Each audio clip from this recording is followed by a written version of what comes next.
తిరుపతిలో వృద్ధురాలి దాడి కేసులో నిందితుడి కోసం పోలీసులు గాలిస్తున్నారు. శ్రీనివాసరావును పట్టుకునేందుకు ప్రత్యేక బృందాలను రంగంలోకి దించినట్లు ఎస్పీ సుబ్బారాయుడు చెప్పారు. ఘటనా ప్రాంతాన్ని ఎస్పీ పరిశీలించారు. దీనికి సంబంధించి మరిన్ని వివరాలు మా ప్రతినిధి దామోదర్ అందిస్తారు. తిరుపతి నగరంలో దారుణం చోటు చేసుకుంది.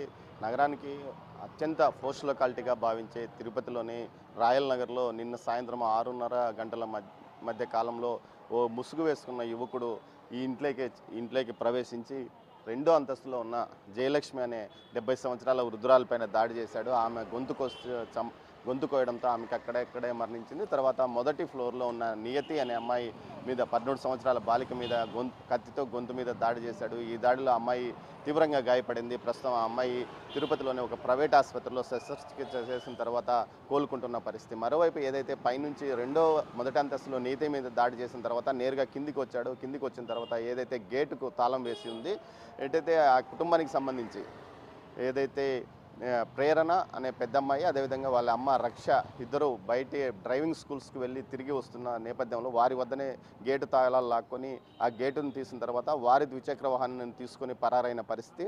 అయితే ఈ కుటుంబం ఏదైతే ఈ బిల్డింగ్ ఈ భవన యజమాని శ్రీనివాస్లో గతంలో బసవయ్య అండ్ సన్స్ పేరుతో పెద్ద ఎత్తున టైల్స్ వ్యాపారం చేస్తున్నాడు. తిరుపతిలో అత్యంత ప్రముఖ టైల్స్ షోరూమ్ ఇతందే అని చెప్పవచ్చు. సుమారు 3 షోరూములు నడుపుతున్నాడు.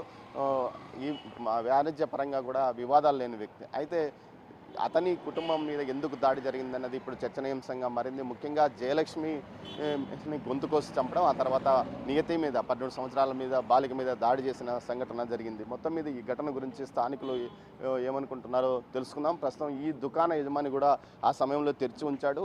అతన్ని అడిగి తెలుసుకుందాం, ఏమైనా ఆయనకు సమాచారం తెలుస్తున్నామో. సార్, మీకేమన్నా ఈ విషయం తెలుసునా? నేను చూసారా?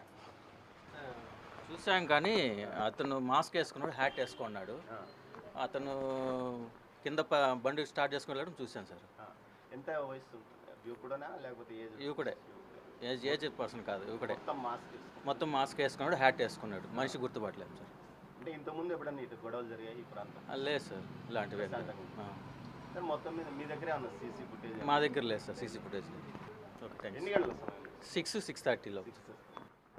6-6:30 గంటల మధ్యకాలంలో ఘటన జరిగిందని ఎదుటిగా ఉన్న దుకాణం యజమాని చెప్తున్న పరిస్థితి. అయితే పోలీసులు కొంత ఈ కేసు విషయంలో కొంత సమాచారాన్ని ముందుకు తీసుకెళ్లారని కూడా అంటున్నారు. ముఖ్యంగా ఏదైతే సమీప నివాస గృహంలో ఉన్న ఓ యువకుడు ఈ దాడికి పాల్పడి ఉండవచ్చు. అతను అకతాయిగా గతంలో తిరిగాడు. గతంలో కూడా ఈ ప్రాంతంలో అప్పుడప్పుడు అల్లర్లు కూడా చేశాడు. అతని తండ్రి ఓ మేస్త్రి, దానికి సంబంధించి అతను తండ్రి కూడా మరణించాడు. ఈ అబ్బాయి అక్తాయిగా తిరుగుతూనే ఈ విధంగా దాడికి పాల్పడ్డాడని కూడా అంటున్నారు. అయితే మొత్తం మీద ఈ కేసు ఒక మిస్టీరియస్గా మారింది. ముఖ్యంగా ఎందుకోసం వచ్చాడో, అయితే దొంగతనానికి వచ్చిన వ్యక్తి అయితే ఏదైనా ఆభరణాలు కానీ ఏదైనా వస్తువులు కూడా తీసుకెళ్లే అవకాశం ఉంటుంది. కానీ అలాంటిది ఏం లేకుండా కేవలం దాడి చేసి గాయపరచడాన్ని పోలీసులు చాలా సీరియస్గా తీసుకున్నారు. ఒక వృద్ధురాల్ని చంపడంతో పాటు ఓ చిన్నారి 13 ఏళ్ల బాలికను గొంతు కోయడం, ఆ అమ్మాయి ఇప్పుడు విషమ పరిస్థితుల్లో ఆసుపత్రిలో ఉండడం, అదేవిధంగా ఏదైతే గేటు వద్దకు వచ్చినప్పుడు పెద్దమ్మాయి ప్రేరణ